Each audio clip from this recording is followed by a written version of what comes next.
Good afternoon. I'm Brendan Clark. I'm Carolyn Murray. Breaking news to tell you about right now. The Wando Bridge closed from Mount Pleasant all the way to North Charleston. Tremendous traffic backups right now. Traffic being diverted onto Long Point Road. Yeah, we were talking about 526 westbound, closed down right now. The South Carolina Department of Transportation ordered this emergency closure because of a snapped cable within the Wando Bridge. They are holding a news conference right now to give an assessment and repair update.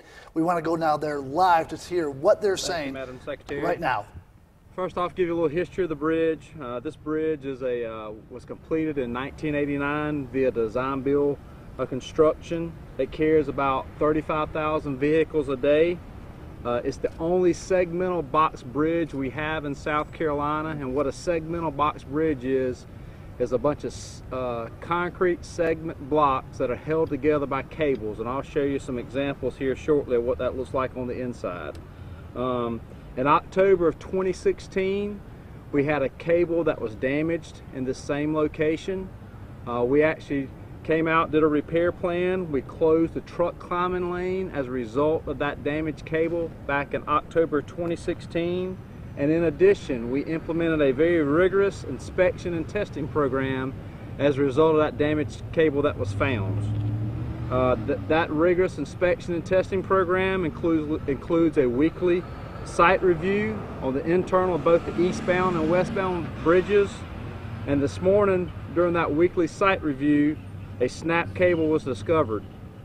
As a result of that snapped cable, we made a decision to close the bridge to traffic until a more complete evaluation can be conducted. We expect that evaluation to take about 48 hours, and until that time, we'll have the bridge closed and more to follow once that inspection is completed. In the meantime, we have two detours that are signed in place.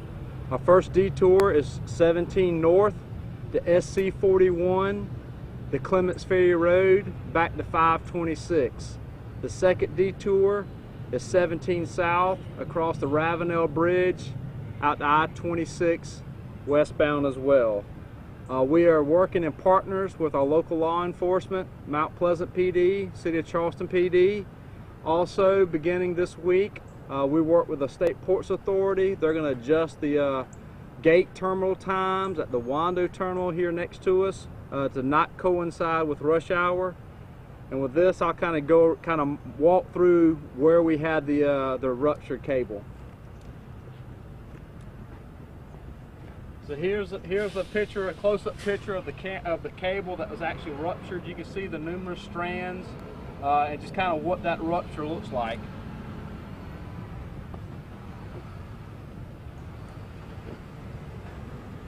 And this is the inside of one of those concrete segmental blocks. You can see there's numerous cables that run through the segmental blocks that holds them together. There's actually 92 cables, not strands, cables themselves. And you can see this strand here, this cable here is the one that ruptured or broke, and this is the one that we're concerned about. And with that, I'm going to turn it over to Mayor Haney and talk a little bit more about traffic control. Mr. Mayor? Thank you. Thank you very much. I'm Will Haney, Mayor of the town of Mount Pleasant. I want to thank Secretary Hall for getting down here and helping us, and for her quick response for her call today almost immediately after this was discovered. I want to tell everybody this is a town-wide effort, and this calls for a town-wide response. It will not just affect traffic in this area of Mount Pleasant, it will affect traffic all over Mount Pleasant. And we have our police, our fire, and our emergency management division all coordinating to help us do this. Although the cause is different, it is not unlike our response to a bridge closing due to weather. We've done this before and we know how to handle it, but we are still going to need everybody's patience. It's going to affect school bus times, and we're coordinating with the City of Charleston on that. We're coordinating with DOT, with the ports, with the City of Charleston, who is also here today, and with the schools. In a moment, I'm going to turn it over to our Chief of Police, Chief Ritchie. Right now, this is a traffic situation, so the police has the lead on this. And I just want to remind everybody, this affects all of us. There's nobody in Mount Pleasant who's going to not be affected by this. And so it affects us all, and so we all must respond in the best way that we can. This is the time for us to be courteous, the time for us to be patient, and the time for us to show the best of what Mount Pleasant people really are. So I think we will respond in that way, and I'm looking forward to the people in Mount Pleasant handling this with a lot of grace and a lot of patience. And we know that the good folks from DOT are going to get this fixed as quickly as they can. With that, I'll turn it over to our Police Chief, Carl Ritchie. Thank you, Mayor. I am Carl Ritchie. I'm the Police Chief for Town of Mount Pleasant. Obviously, when we got this reported to us from DOT, we began working with them immediately to help get the traffic control points in place and get the traffic deterred away from the affected area. Since then, my staff has been working to bring on extra officers tomorrow, and throughout this whole event. So our folks will see more officers working different areas of the town, especially our main arteries like Highway 41, Long Point, Houston Northcutt 17.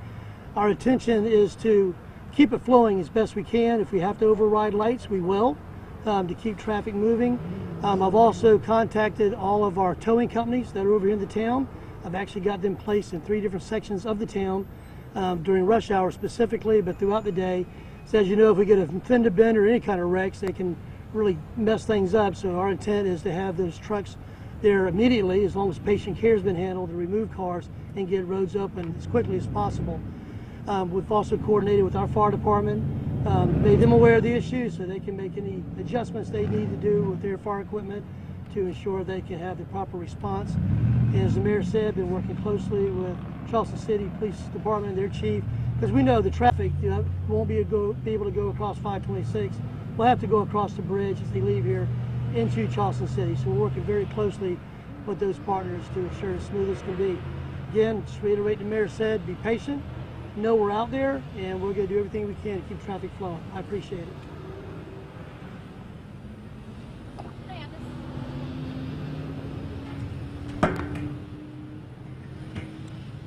Again, we just want to thank everybody locally that's assisting us with traffic control. As the mayor and the chief indicated, obviously this is impacting a lot of people in and around the area. We estimate about 35,000 people a day travel over that particular bridge that's being detoured and interrupted right now. We'll have another update in about 48 hours based on our assessment, and at this time we'll be more than happy to take a few questions. You said that it could be closed for 48 hours. Is it possible that it could be closed for longer? I'll ask our head engineer to step forward and talk about that. It is. We'll have a better time frame on what we may have to do as once we get that assessment done in about 48 hours. There is a possibility it could be closed longer. What causes a cable to snap like that? That's what we're looking at. That's part of that investigation that we're doing. As I talked back in October 2016, we did a very rigorous inspection program. We've looked at both the eastbound and westbound bridges. We are getting some water intrusion and seeing some deterioration of the cables, but at this point in time, we don't know what caused this rupture. And is it inspected weekly? Yes, so our normal bridge program, we inspect every bridge in the state at least once every 2 years.